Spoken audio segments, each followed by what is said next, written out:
Welcome back to another episode of Inclusion Starts Now, the podcast. I am Kayla, former teacher, para education specialist, and now mom of two, and learning to raise inclusive kids. And I'm so excited that you're here because today we are going to be talking to a former swim competitor who is now a mom and swim teacher. And she has done so much. And I'm so excited for you to hear about the importance of swimming and how we can also focus on teaching children who are neurodivergent how to swim.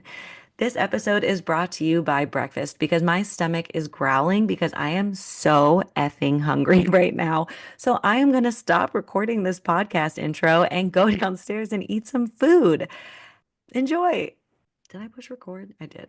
Well, thank you so much for being here, Carrie. I am so excited to hear more about what you do. So before we get into that, can you introduce yourself? Sure. So my name is Carrie Meadows. I have been teaching swimming for over 20 years, but I've been in the swimming space since I was four. I won't tell you my age, but it's a long time.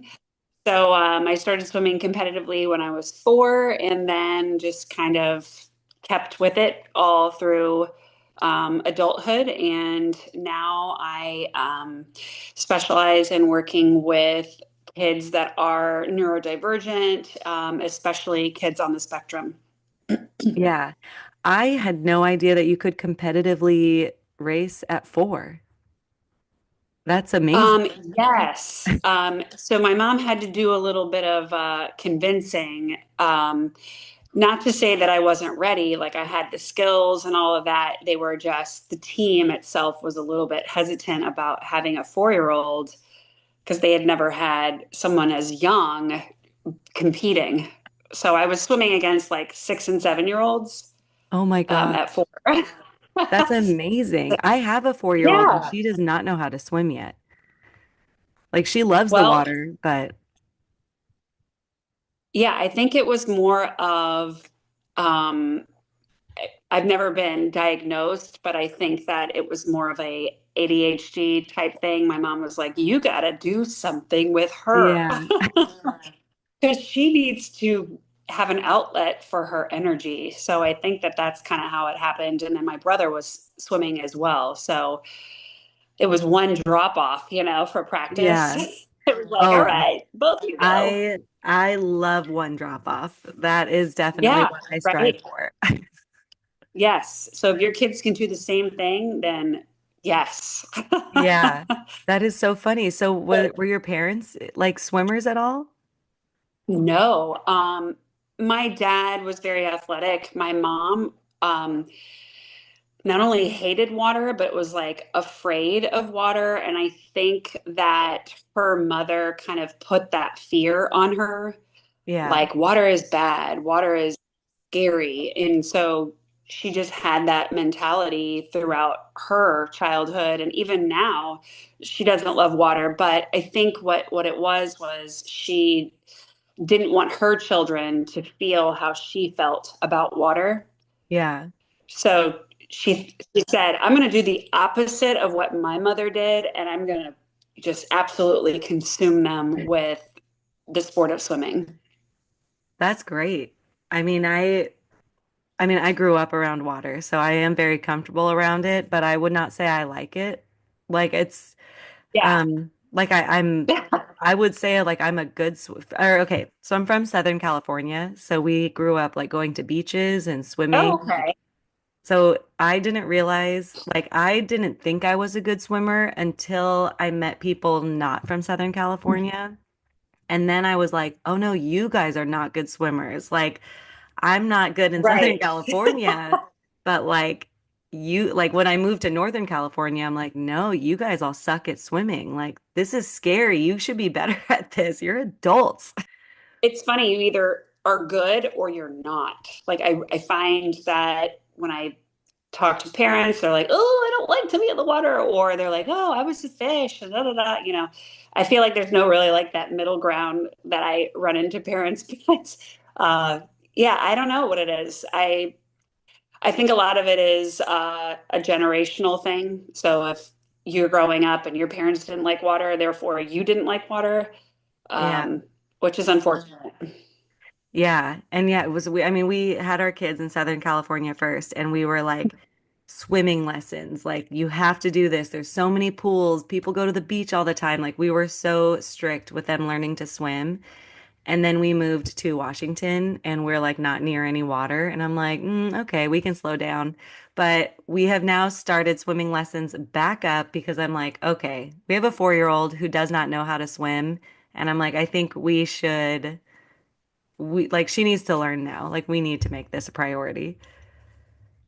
Well, right, and it's a life skill. I mean, it's Yeah. not necessarily like it's just something you should know how to do, no matter Yeah. your age, right? Yeah. I mean, there's a lot of So, water and it's fun. like in the world. Yeah, right. Especially like where I live in Florida, I mean, it's literally everywhere.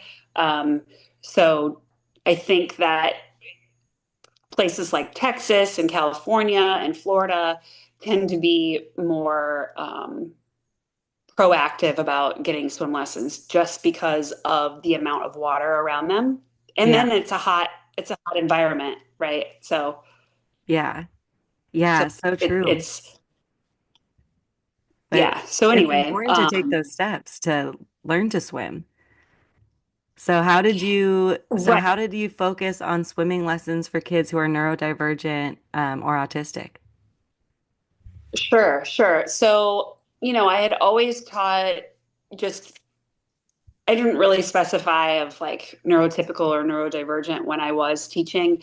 I think that I began to see the need with neurodivergent, especially kids on the spectrum.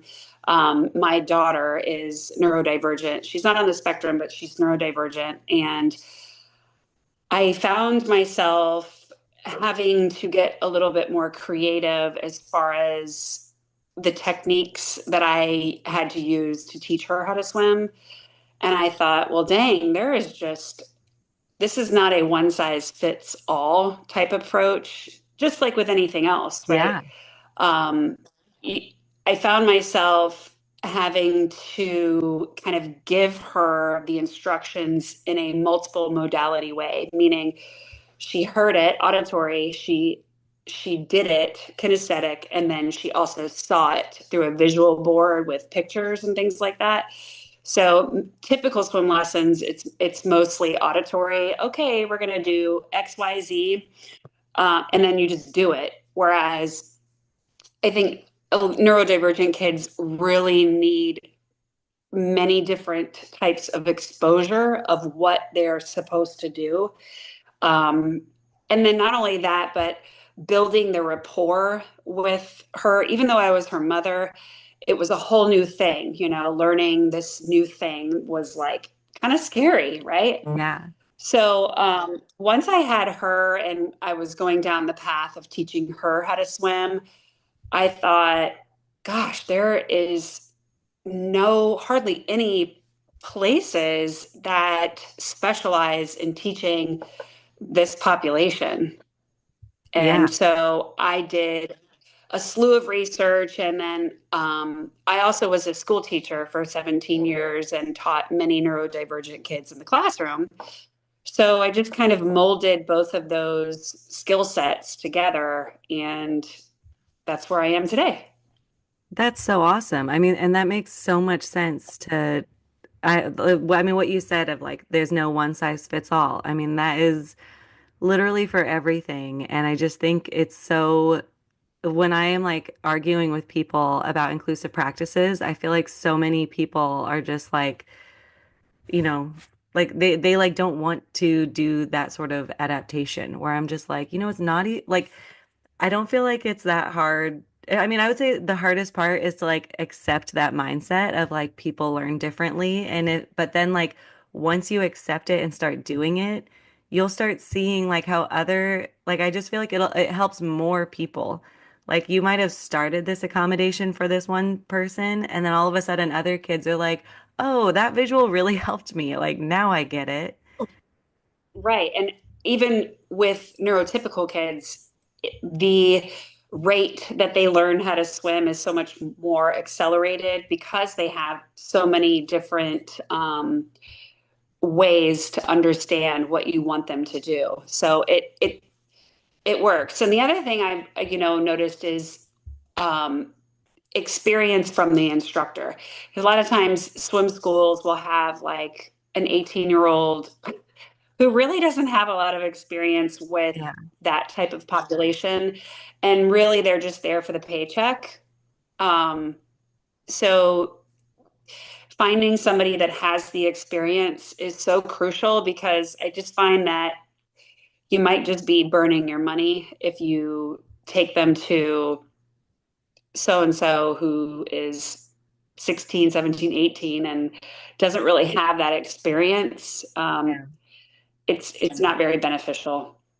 I mean, that's definitely, we were like at a community center and yeah, it was like kids home from college and I mean, it was, fine, but and it's also I think I Yeah. also feel bad as I used to be like a gymnastics teacher when I was in college and I just remember like when I first started being so uncomfortable that I was like, I don't know what I'm doing. Like I've never been a teacher like and then a kid's crying and you're like, well, I don't want to like touch them. Like like it's you like I'd have this hard so I was like, as the parent and former teacher, I was like, okay, like it's okay. We got that. Like I would try so hard to just like be okay with this like kid who, I don't know how much they like swimming. Maybe they were like on the swim team in high school, like who knows.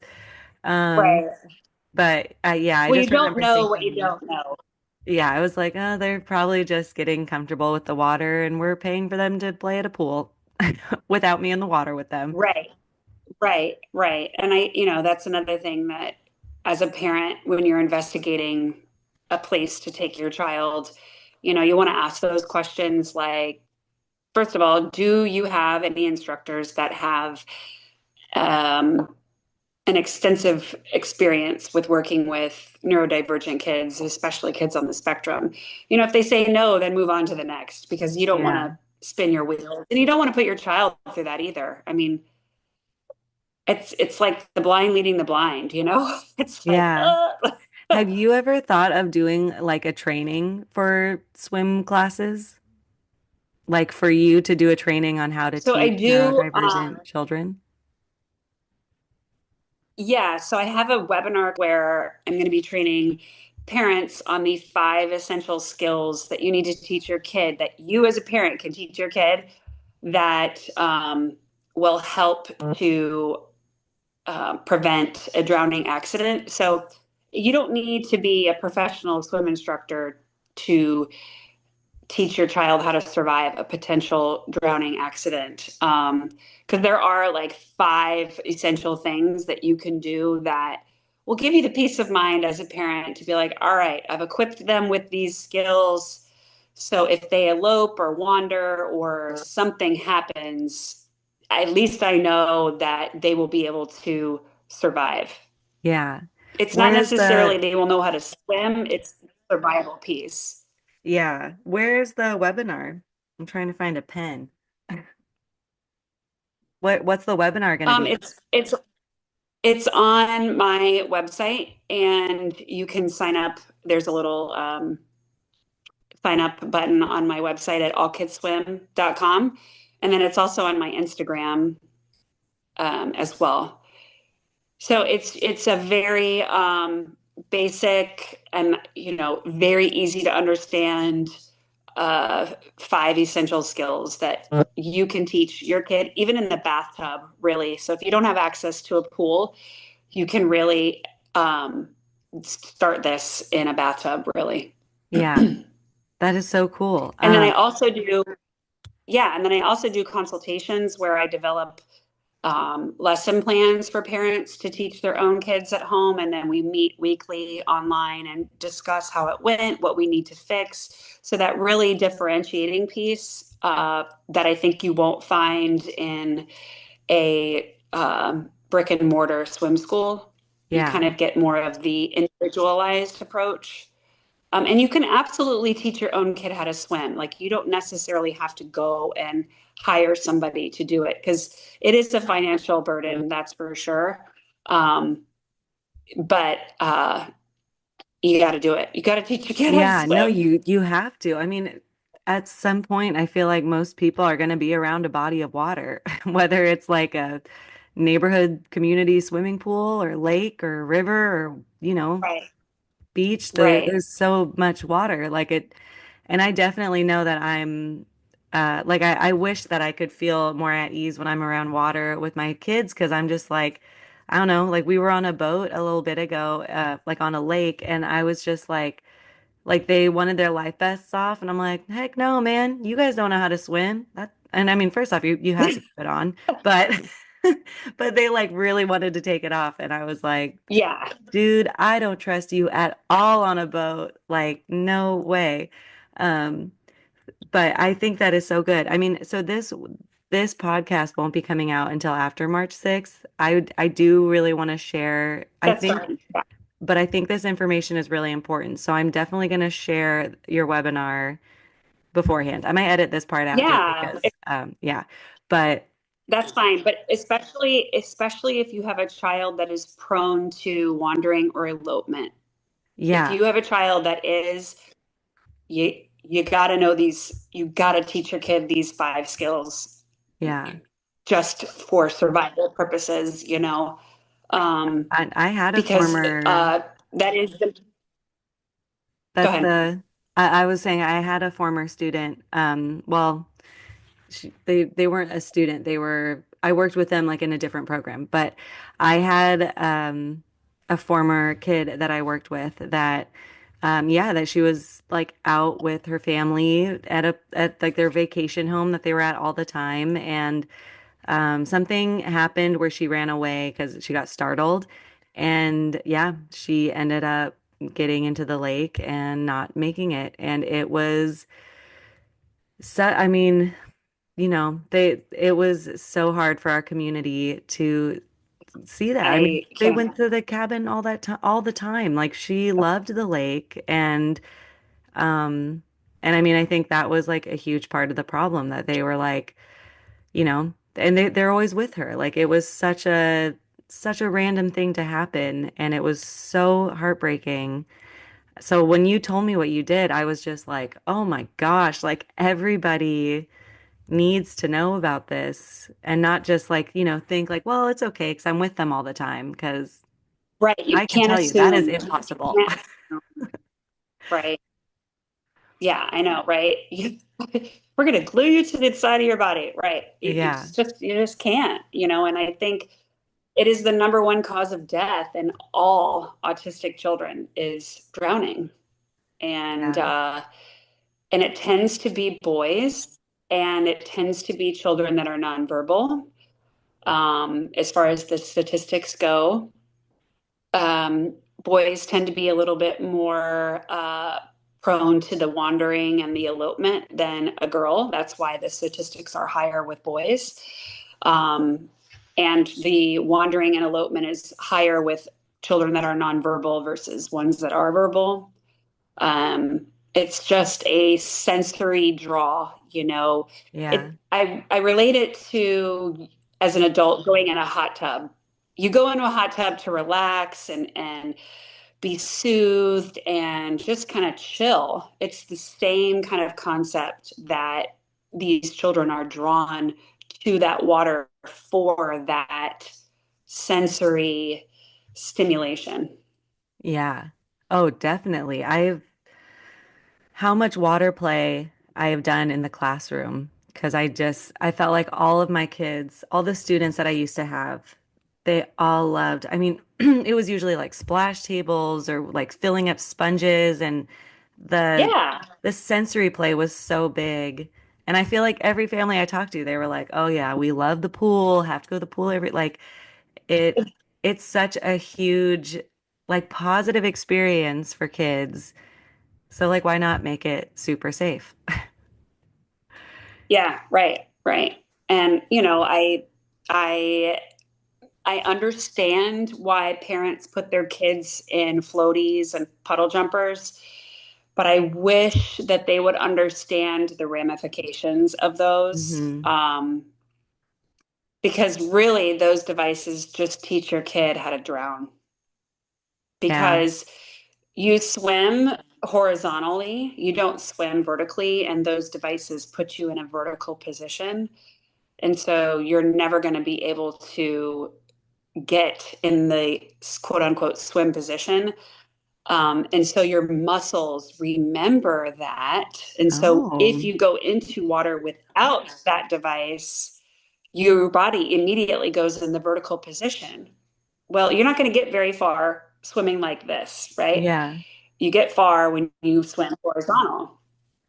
So those devices basically teach your muscles and your body and your mind how to drown.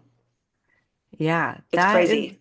so I have also heard that doing puddle jumpers for little kids was bad, and I thought it was because just because it puts them in the mindset that they can float, that like they think, that they're like, oh, well, I'm Sure. safe. And then they'll take it off and then be like, why am I sinking? Like it's like I thought it was just something so simple like that. But the vertical and horizontal, that makes so much more sense that you're like training your muscles to think that like this is how we swim when like Hmm. that's not. Muscle memory. But Yeah. most kids, I mean, they will not jump in the water unless they have that floaty on. So the false sense of security, yeah, that's an issue, but I think it's more of you're training your body to swim in a vertical position versus a horizontal Yeah. position. I think that is where the big problem is because having Yeah. to I can always tell if a child has been in those devices versus one that hasn't because it's so difficult to reverse those um, that muscle memory. It's so hard because what happens is you almost have like a bicycle kick Yeah. versus a flutter kick, and you don't go anywhere with a bicycle kick. Yeah. So it's hard. It's very hard to reverse those things for sure. Oh my gosh. Well, yeah, that makes so much sense. Um, well, because this is coming out after March 6th, is there like any great tips, like a quick, not like the full webinar, but like a quick Yeah, tip or two that you can yeah, give people who are listening? yeah, for sure. So, and you can teach this not necessarily in water, but and I'm sure you can probably speak to this. Teaching your child to wait until an adult is ready to get in with you, Yeah. having a spot like where I give lessons, I have this like hot pink rubber mat where kids know that they have to stand on that and wait until I say it's okay to get in. So that whole, okay, you can get by the pool, but I know that I have to wait on this particular square or whatever it is that you have before I can enter. So that waiting piece is huge. And you can practice that waiting to, get on your scooter, Oh, waiting yeah. to get in the car, waiting to whatever it is. And the other thing is teaching your child as soon as they hit water, whether it's with their feet or as soon as they get into water, teaching them to immediately roll on their back and what I call airplane. So you put your arms straight out to the side and you just roll on your back Yeah. and teach that. So as soon as you hit water, you roll over on your back and airplane it. And then you start calling out for help. Yeah. I think those are two really great tips. The And you can do that. waiting, Yeah. that's so The good for waiting is so many things. The first thing that came to mind was crossing the street. We all the time, totally. I'm like, you can cross the street after you look like, get to the end, look at me. And like we usually have to do a thumbs up or like there has to be some Yeah. sort of conversation between me and them that I'm like, okay, like, Or yes, signal or, yeah. yeah. And That waiting yeah, piece is huge. it is. I love that. And then And going on the back. I do feel like that's what you most of can our do that in swim the lessons bathtub. talk about. They're always like they Yeah. want them to be more comfortable because I feel like that is kind of like an awkward position. Like I don't feel like kids always love to get on Yeah. their back in water. And so I think that would make so much sense to keep teaching that to get comfortable. Um, And you could do that in Yeah. the bathtub too, the whole like you touch water, okay, get on your back and learn to float. And there's different ways that you can, we'll go into that in the webinar, but of how to teach somebody how to float. Typically, the fluffier kids do better Yeah. just because they have the body weight and fat to float versus the more petite or thinner tend to have a little bit of a harder time. Interesting. I did not know that at all. Yeah, yeah, Wow. yeah. It's very true. Babies, that's why it's so easy for babies to, why they do like they call it infant survival rescue lessons, Yeah. because babies tend to be a little chunkier. Oh They my still have that gosh. baby fat. They have that baby fat, Yeah, that they're makes so not much like really sense. thinning yet. Yeah. Yep. Oh my So gosh. as you get older, like my son was so fat as a baby, but now he's like just a beanpole. So he doesn't float as well as he did when he was a baby. But Wow. he could swim, so and breathe on his own and all of that. Oh my gosh. Yeah, That's he like has a little trouble. I feel like that's like basic science. That's like such I don't know why I've never thought about that. That Yeah. is so interesting. And Well, and and heavier set people do better as well, same thing. yeah. Wow. I love that. So interesting. What a fun fact of swimming. Um, I know, right? Now you know. yeah. Oh, I wanted to also ask about your webinar. So when this episode Yeah. comes out, the webinar will be done. Can people still like access it or see like a recording afterwards? Yes. Yep. Yep. It'll Okay. be on the website for you to access at any time. And you can also contact me through my website or on Instagram if you want to set up like a consultation and kind of pick my brain a little bit or, anything like that. I always tell people that I'm in the business of saving lives. So I'm going to do what I can do to help you, no matter where you live, Yeah. to keep your kids safe. So number one, keep your kids safe, but then we can move into the whole swimming piece. Yeah. I think that's so great. And I think a lot of people would benefit from that. Um, and I love that you do consultations and like online trainings because, yeah, I mean, that's so important. I actually don't know a lot of people who live in Florida. Can I ask where in Florida you are? Yeah, so I'm in kind of the Tampa area, so it's the west central part of Florida. So if you recall all of the hurricanes, Oh, fun. that was us. And everything's okay? Yeah, so that's a blast. Are you okay? Your house Yes, is we're fine. okay? It's we just get used to it. Yes. We live on the bay side, so we didn't get a lot of storm surge or whatever, but it kind of goes with the territory. Same with California. You're probably used to the whole earthquakes and all of that. It's part of life here in Florida. Yeah. Yeah, that is yeah. And now in Washington, people keep telling me that we have earthquakes here and I'm like, "Oh, is that a thing?" Like I didn't realize, Oh, but I don't apparently know. there is. And I'm like, I've "Well, heard big I don't know." fires, right? Fire? Mm. No, I don't, not really in Washington because it's so wet. It's like wet here all the time. So Oh, fires don't right. last very Yeah, long. that makes sense. California, I mean, that was one of we were kind of afraid of Yeah. living in Southern California because, I mean, the 30 years I lived in California, I was just like, how many fire days we had, how many, like, just fires around us. And yeah, it's scary. Um, yeah. That So, is, geez. but I don't even know about like hurricanes and all those. Like, I would have no idea if that happened. I would be just probably scared, very, really scared. Well, I think we're just so used to it. And then not only that, but you have a lot of time to prepare and people go nuts, just probably like Southern California with fires and, the hysteria and all of that. Yeah. It's the same thing. Same thing. But you just prepare and hope for the best. That's all you can do. Yep.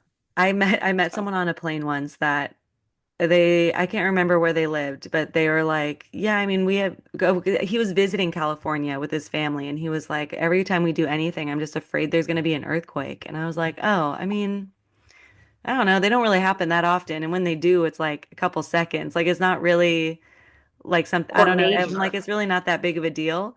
Like a lot of our buildings are meant for earthquakes, like they're, whatever. So I was like trying to explain it. And I'm like, I really don't know how, like, you're near tornadoes and stuff. And he was like, well, I don't know. It's kind of like luck of the draw. It might hit your neighbor's house and your house might be fine. And I'm like, that does not comfort me. Ooh, I yeah, know. yeah. I mean, every state has something, right? So Yeah. I just think I've lived in Florida most of my life. I'm just so used to it that it's just like, all right, hurricane season is here. So it is what it Yeah. is. But So do but your yeah, kids do swimming I sports was now? worried. Oh, sorry. I think we're a little I delayed. was I just feel like sometimes it sounds like one of us we're hearing the other person later. Oh, it's okay. No, this last hurricane, I was so nervous that my pool was going to be damaged.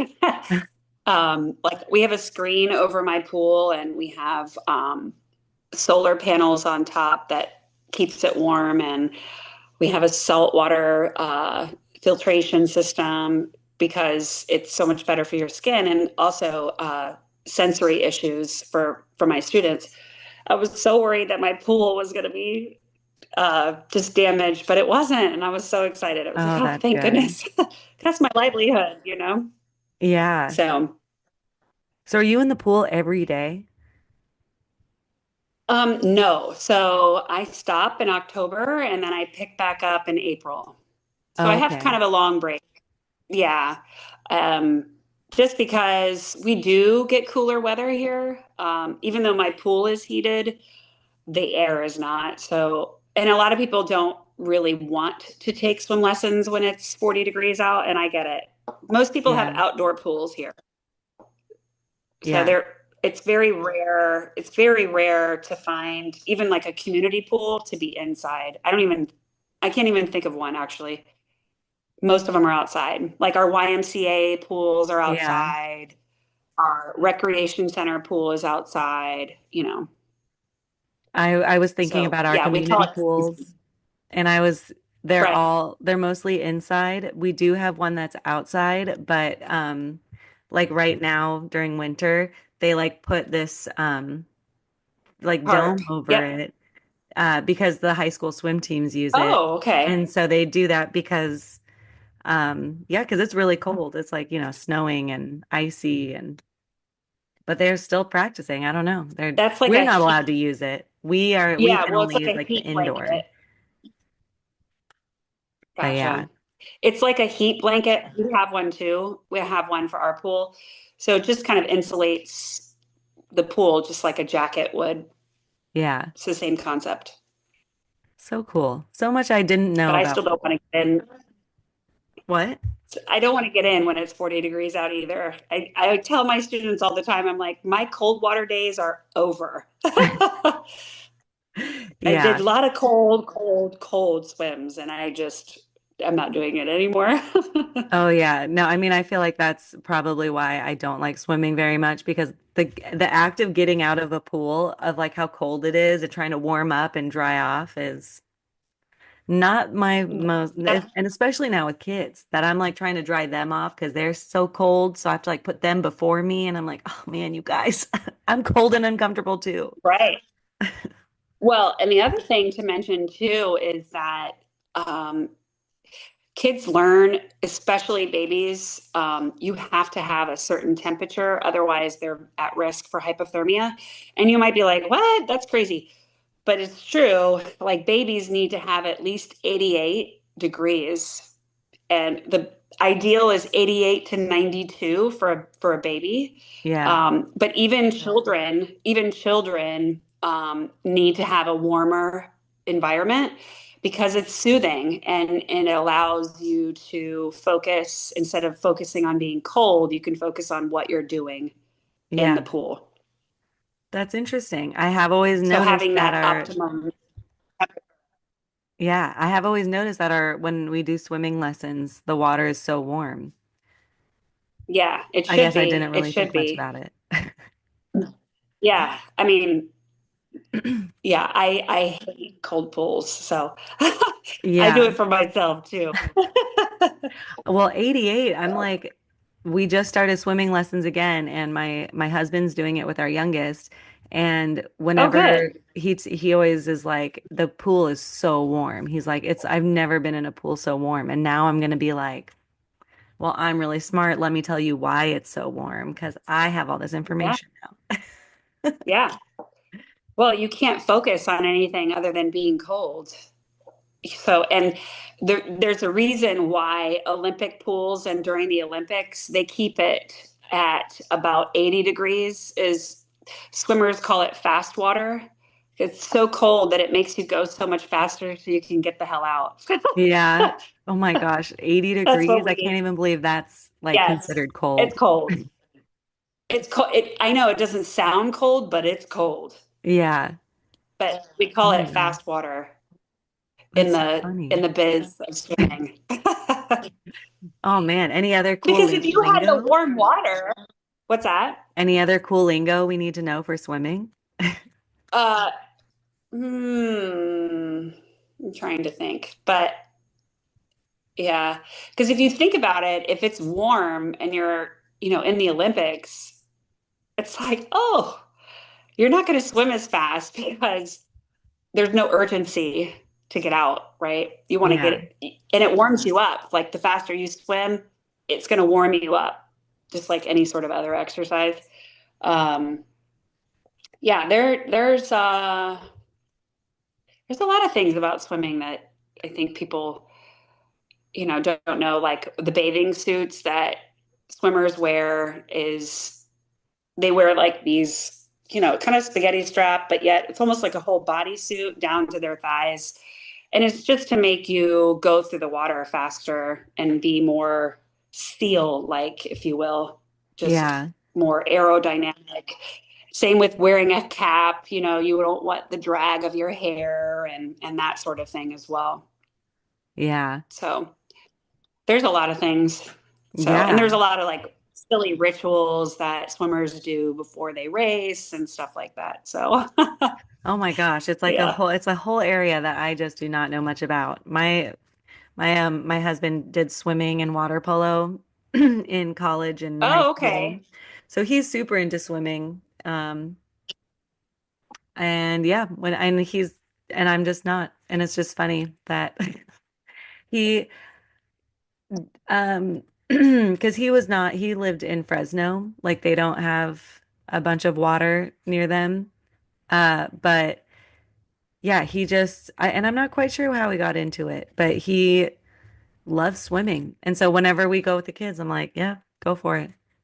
Like It's all you, buddy, right? I'm here. I'll be here with the That's how my snacks. You let husband me says. know when you guys are going to come Yeah. back around. Yeah, right, right. You know, I always tell parents too is like, don't, when you're in the pool with your kid, let them experiment and try things when you're there. You don't want to be like, don't do this and don't do that. And you let them figure it out because that's a lot of what swimming is learning your body and what your body can do, Yeah. learning your breath control, how long you can hold it. um, just there's a lot of things that you learn by doing, just like with anything else. But you get to know yourself as a swimmer so much more when you are kind of more adventurous, if you will. Yeah. And that makes sense with just like not having a fear of the water. If like you have a parent, like a caregiver that's just like, no, not like that. Don't do that. Don't do that. Like, if you're putting all these Yeah, like yeah, fears around it instead of the letting fear. them explore. Mhm. Yeah. Yeah, and so the other thing I would tell parents too is go ahead and get rid of the floaty and don't worry, you can hold your kid in the pool. I'd rather you hold your kid in the pool than put them in a puddle jumper and watch them from afar. Yeah. I'd rather you be engaged with them because then they get the buy-in too, because you're in the pool too. And you can kind of do it together. So even if you're not a strong swimmer, as a parent, you both can get in there together because your child's going to see that you're going to try too. And it's the modeling of it, oh, my mom's doing this too, or my dad is getting in too. And he or she doesn't love water, but they're going to go in with me and hold me, and they don't have a puddle jumper on me. It's just that whole modeling piece is huge. Yeah. Oh, I talk about modeling all the time. Huge fan of modeling. It's Yeah. everything for teaching, for parenting. Like, if you want, when people ask me, like, what's the one tip that I'd give them to raise inclusive kids? I'm like, be an inclusive adult. Like, you need to show them how to be inclusive Totally. because how much my kids copy what I say when I don't think they're hearing me. And I'm just, is like mind blowing all the time. I'm like, they are watching me so much. So if I'm sitting here ever, like, and even behind closed doors, if I say something rude about someone, they hear it. Even if I feel like they're watching TV or playing their games or whatever, it's like they hear me say it. And it's like, if you want to be like, raise awesome, inclusive, empathetic kids, you need to be that human who's like showing them how to do it. Right. Right. So Definitely. makes Definitely. sense with swimming. And yeah, we have a splash pad near us, and all summer we went in. And I was trying really hard to plan it around when I was washing my hair because I have two small kids. I get it. I'm the same way. That is hilarious. I'll tell my Yeah. husband, I can't go in the pool today. I just washed my hair today. Well, that's why I asked if you He's go like, in what? every day. I was like, because your hair looks really nice right now. No. And I'm like, yeah, going in every day, that chlorine, all that stuff. During the summer, during swim season, it's back and it's super dry. I mean, I condition the heck out of it. And yeah, I go in the pool every single day, and I'm in the pool multiple hours a day when I'm teaching for sure. Yeah, But that's part of the job. I know. I think I just Because need to you're not going to have accept a kid that. want to go underwater if you don't. Yeah, that goes back to Exactly. the modeling. Like, if I don't go underwater, this kid's not going to go under the water either. So, I have to practice what I preach. Yep. And So, yeah, that's why I don't like doing swimming lessons with my kids. I'm like, I don't know. My husband is cool getting his hair wet every day. I'm like, great. I have bangs. It's a yeah, it's whole easy thing. though. I have to go blow dry them and wash them. Right. It's an But men, effort. you just, woo, right. I think another thing too that I want to tell your audience is stop buying blue and green bathing suits. Oh, Um, I only heard about this last year. Please, please yeah. expand. So it's it's the same reason why crossing guards wear that bright kind of like neon yellow, and construction workers wear those vests. It's the same kind of concept. You want to, or a runner, you want to be seen, right? So Hmm. if you're putting your kid in a blue or a green or like a gray color bathing suit, you're not going to see them underwater. They're going to disappear. So that's why I wear nothing but neon in my swim lessons, and because I want to show parents that you can't miss me. Yeah, And so if you're at a pool party or a community pool, it's not only good to be able to see them in the water, but you can also see them outside of the water better from afar. Like, oh, they're getting ready to get on the diving board, or you can just notice them better. They don't yeah. blend in with the other kids. So it's just a safety aspect. It's a safety thing, yeah, that's why I tell parents, buy neon colors. Just do it. I think that's a great, Buy neon, so the many great tips. oranges, the yellows, the bright pinks, and whatever design you want, whatever. You're going to be able to see them above the pool or out of the pool and in the pool better. Yeah. Oh my gosh. Well, thank you so much. And I'm definitely going to share your webinar, Oh yeah. well, pre and post. people are listening now, they're gonna get the awesome recording and then hopefully reach out to you afterwards. But I definitely Yeah, want to post it ASAP because summer's, well, not come. What month are we in? We're in February. Summer's coming soon. yeah. Gotta get ready for it. In Florida, it's next month. So spring break is a big first time in the pool for the season. Oh So yeah. Our spring break is we sometimes get snow. Gets some ice. It's weird. I'm still adapting to it. oh, I don't even know what I would do. Like we don't even have boots or closed-toed shoes. I wouldn't even know what to do. Well, we are, me and my husband and my kids, we're all very, very fair skinned. We are very pale people. And so living in California, especially Southern California, every day I had to put so much sunscreen on all of us. And we were all like, in tank tops and shorts and going to the beach. And I was so over all the sun protection. I mean, we had to have a tent every time we went to the beach and hats, like with brand, like how much work it took. So being here where there's like dark months, I'm like, oh, this is nice. Like I don't have to worry. We'd make, sunscreen on the face or something. But other than that, I'm like, this is kind of nice that I don't have to be constantly putting you guys in sunscreen and all this stuff. We're used to it. The best way to put sunscreen on the face is to buy a makeup brush, squirt it on the makeup brush, and brush it on your kid's face. That way, you don't have to put it on your hands. You can keep Yeah. your hands clean and you don't have to worry about it, get it in their eyes. That's what I always Oh my use. gosh, my kids would love that. Okay, So that's what just we'll do. buy a cheap makeup brush wherever Yeah. and just keep it in your pool bag or whatever beach bag and just squirt it or spray it on the brush and then put it on their face because they appreciate that more than your fingers. And then you're like, oh, where do I wash my hands? And then it's in your Yeah. eyes and the whole thing. So No, that's a I little love trick. that. We're doing that this summer. That sounds great. Neon bathing suits, makeup brush. We are going to be ready for our small splash pad. Good, good, And good, if we make good. it out to the coast, we'll see. Okay, well, thank you so much for coming. I end, as I was telling you, with my Oh, Mystic Cats tarot yes. card. So you could, if you have Okay. like a question, you can ask a question.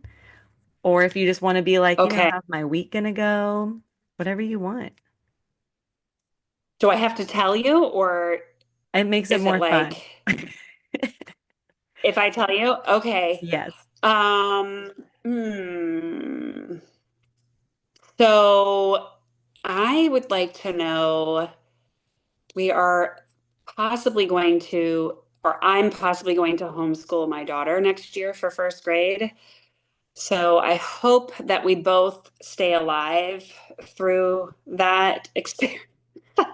Yes. So maybe, is this a good idea Oh or my not? gosh. I think about this all the time.